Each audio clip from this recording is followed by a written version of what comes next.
প্রিয় বন্ধুরা, আমি দেশ যারা পরিচালনা করে অথবা দেশের জনগণের কাছে আমার প্রশ্ন। আজকের শিরোনাম, শিক্ষা হোক প্রশ্নের উত্তর নয়, হোক প্রশ্ন তোলার সাহস। শিক্ষা হোক প্রশ্নের উত্তর নয়, হোক প্রশ্ন তোলার সাহস।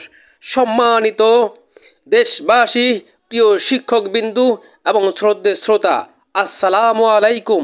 আজ আমি এসেছি এক পবিত্র প্রশ্ন নিয়ে। আমাদের শিক্ষা ব্যবস্থা কি আমাদের ভবিষ্যৎ গড়েছে নাকি আমাদের ভবিষ্যৎ ধ্বংস করেছে?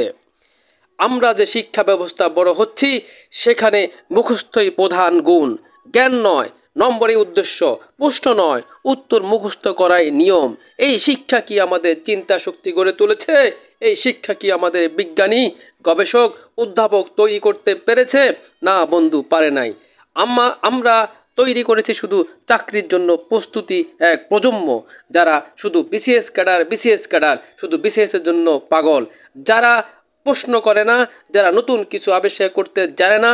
গবেষণা আজ কোথায়? বিশ্ববিদ্যালয়গুলোতে গবেষণার জন্য নেই যথার্থ বাজেট। একজন ছাত্র পুরো কোর্স শেষ করেও জানতে পারে না কিভাবে একটি প্রকৃতি গবেষণা করতে হয়, কিভাবে একটি মিসাইল তৈরি করতে হয়, কিভাবে একটি ক্রুজ মিসাইল তৈরি করতে হয়, কিভাবে একটি ড্রোন তৈরি করতে হয়, কিভাবে প্রতিরক্ষাকে দেশকে রক্ষা করতে হয়, কিভাবে মিসাইলকে প্রোটেক্ট করতে হয়, কিভাবে শত্রুর দেশ থেকে মিসাইল আমাদের ভূখণ্ডে আসলে সেটাকে প্রতিরোধ করতে হয় কিভাবে, সেটাও আমরা করতে যাই না। আজও তারা সেই জিনিস আবিষ্কার করতে পারি না। কোথাও নেই বিজ্ঞান ভিত্তিক উৎসাহ, নেই সমস্যা সমাধানের প্রশিক্ষণ। প্রাথমিক স্তর থেকে চাপ। একজন শিশুকে প্রথম শ্রেণী থেকেই চাপ দেওয়া হয়, বই পড়ো, গাইড পড়ো, নাম্বার পাও, রোল নাম্বার 1 হও। কিন্তু কেউ শেখে না তুমি কি হতে চাচ্ছ, তুমি কি হবে, তুমি দেশের জন্য কি করবা। কেউ এটা গুরুত্ব দেয় না। কোচিং নির্ভরতা। আমাদের শিক্ষা প্রতিষ্ঠান যেন এখন একটা কোচিং সেন্টারের নামে বেঁচে আছে। শিক্ষা এখন একটি পণ্য। জ্ঞান এখন আর স্বতন্ত্র গুণ নয়, এটা এখন শুধু পাশ করার হাতিয়ার। এখন সময় এসেছে বদলের, পরিবর্তনের। আমরা চাই গবেষণা ভিত্তিক শিক্ষা। আমরা চাই শিক্ষার্থী প্রশ্ন করুক, তর্ক করুক, চিন্তা করুক। আমরা চাই ল্যাবরেটরি হোক ব্যস্ত, লাইব্রেরি হোক পূর্ণ, শ্রেণীকক্ষ হোক যুক্তি এবং বিশ্লেষণের উৎসব। বন্ধুরা, শুধু পাশ করার জন্য নয়, জীবন করার জন্য শিক্ষা দরকার। শুধু জিপিএ 5 নয়, শুধু আইডিয়া, নতুন সমাধান, নতুন স্বপ্ন দরকার।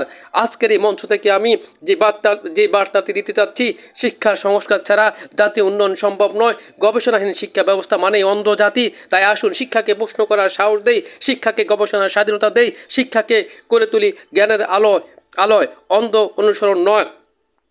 আমার প্রশ্ন হচ্ছে, যুগ যুগ ধরে আজ আমার দেশে একটি মিসাইল তৈরি করতে কোনো বৈজ্ঞানিক আবিষ্কার করতে পারল না। কয়জন বৈজ্ঞানিক আমার দেশে সৃষ্টি হয়েছে? আজ যদি আমার ভূখণ্ডতে আঘাত আসে, এই ভূখণ্ডকে কিভাবে এই তথ্য প্রযুক্তির যুগে এই নতুন ভার্সনে এই দেশকে রক্ষা করা বড় কঠিন হয়ে যাবে।